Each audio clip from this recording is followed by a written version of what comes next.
day Moses was in a bush, and God appeared unto Moses through a burning bush. And the Bible says Moses wanted to know the name of the Lord, wanted the name of the one talking to him through a burning bush. Hear what the Lord has said. When Moses wanted, he asked, who are you? So Moses was saying, God was saying, Moses, I want you to go to Egypt to collect my children into the promised land. Now Moses was having a question, and he asked it and said, okay, Lord, I will go. But Lord, when I go to your people, whom can I say unto them and send me? And the Lord said unto Moses, I am who I am he. I am who I am. So when you reach the people, God was saying to Moses, when you reach the people, say, I am, yes, send me. Are we together there? Are we together, somebody? He said unto Moses, I am he. I am who I am. So you tell my people that I am, yes, send me. Even unto Pharaoh, you were supposed to say like that. Now, there are so many ways, circumstances whereby people, they demanded to know the name of the Lord. But let me tell you, you're gonna give the name, the Creator, your name that you are familiar with. One day, this man by the name Saul, who is now Apostle Paul, who wrote at least a third of the New Testament books, was on his way to Damascus to destroy the saints of God. And the Bible says the light struck him, and he fell blind. Now, the Lord was speaking with Saul and said, Saul, why do you persecute me? And now Saul is demanding the name of the one speaking to him. And the voice said, I am the Lord whom you are persecuting. At times you are doing this to another. This simply there's a big lesson there. At times you do something to another, thinking might be you are doing it unto your fellow brother or your fellow sister, but you are doing it unto the Lord. You can have grudge with that sister, with that neighbor of yours, with that classmate of yours, with that co-worker of yours, thinking maybe you are doing it unto a mere human being. Yet God created a human being in his own image. We are in the likeness of the image of God. Now, let me come again to Abraham. Abraham wanted also. Abraham gave him a name.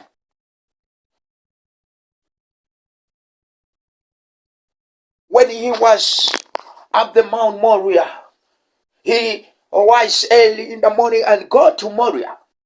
Now the Bible says, as he was going, God had a covenant with him. And God said, now Abraham, take Isaac and give me Isaac. Give me your own son as a sacrifice. And Abraham, because of obedience to the Lord, he took the son without knowing, even he hid the rope. He took his son up the mountain, Moriah, and it came to pass that on the way, Isaac began to ask the father, Father, we have the fire. Father, we have the firewood. We are having everything here. We have the spear. But where is the lamb to sacrifice? And Abraham replied Isaac and said, the Lord shall provide. The Lord shall provide. Prophetically, Abraham was prophesied unto his child. Because of forbidden, you will have a vision forever. So the Bible says, it's the way up there. Abraham built the ark. He put the fire. He put everything on the altar. Now, he took a rope out and grab hold tightly of Isaac and tie him up and place him on the altar. And the Bible says, as Abraham was drawing out the spear to stab Isaac, the Lord's voice appeared from heaven and said, Abraham, Abraham, stop killing your child. Look back. As he looked back, as Abraham looked back, he saw a ram which was tied its horns to the tree. When a blessing of God comes, this simply, why was it here tied on the horns? Horns are there to fight. Whenever you see a horn, it's fighting. Now, the blessing of the Lord will not fight you. There is no more fighting. It was provided by the Lord. It was provided by the Lord. Now, after that, when he was coming down of the mountain, now he gave him a name and said, Jehovah Jireh, which means my provider. Somebody, what am I trying to say? You can give your name, any name to your God.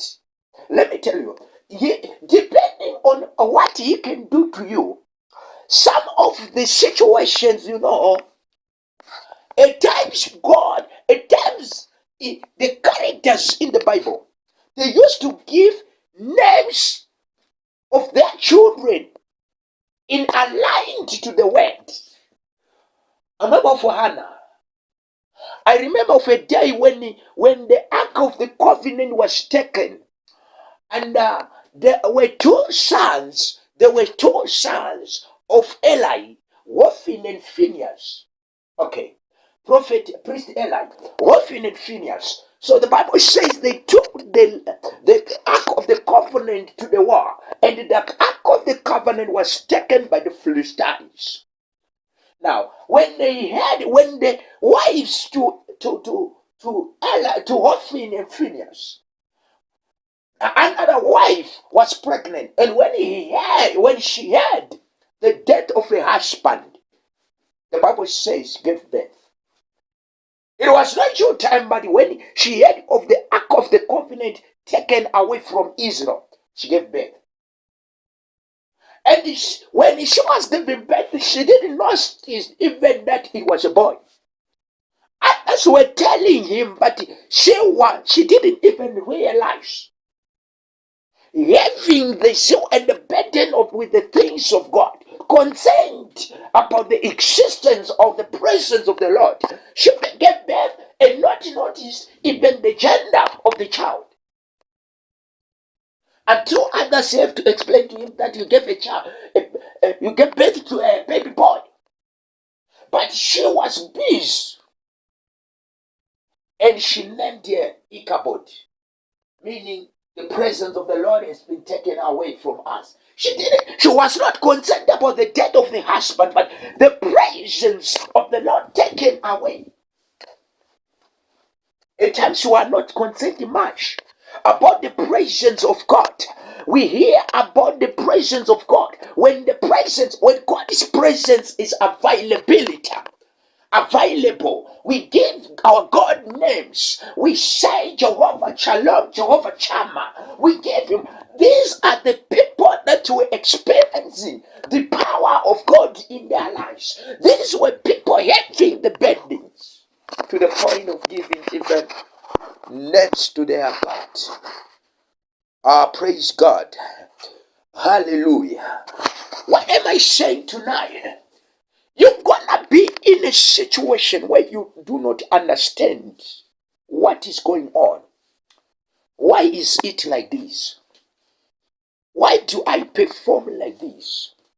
Why the situation is like this? You begin to ask yourself.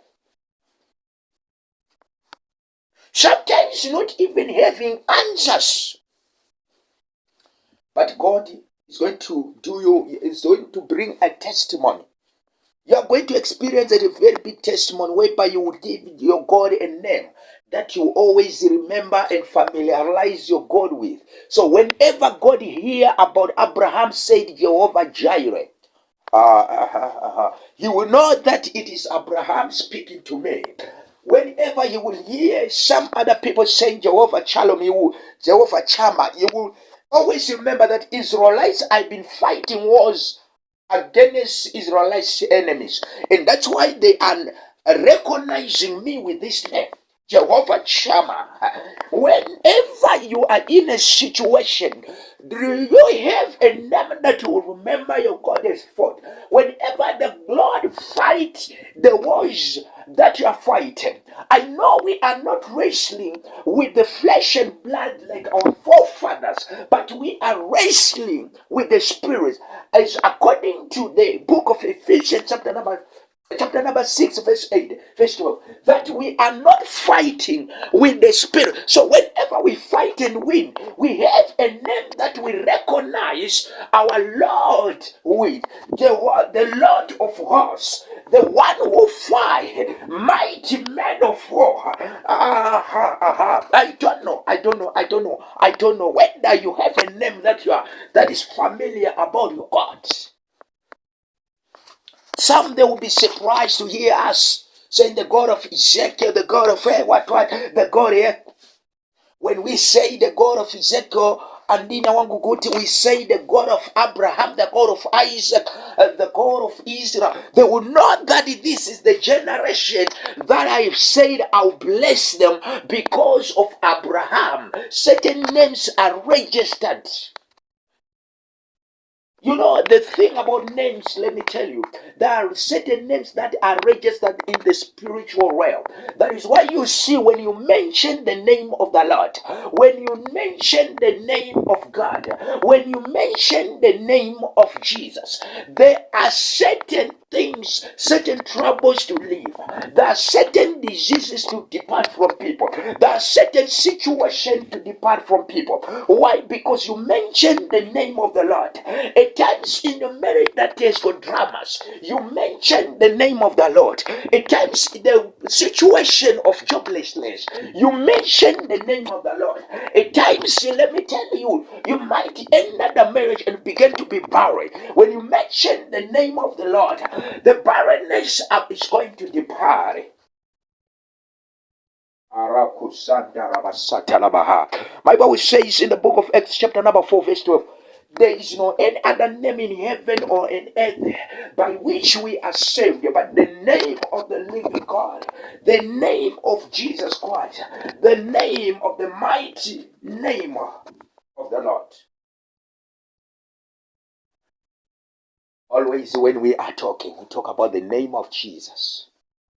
We talk about the name of the Holy Spirit, the name of the Lord. What name do you recognize your Father with? I want to talk about the greatness of mentioning the name of the Lord. I'm talking about the greatness of remembering the Lord God, mentioning the name of Jesus, mentioning the name of the Lord, the name of the Lord. God bless you. God bless you. God bless you.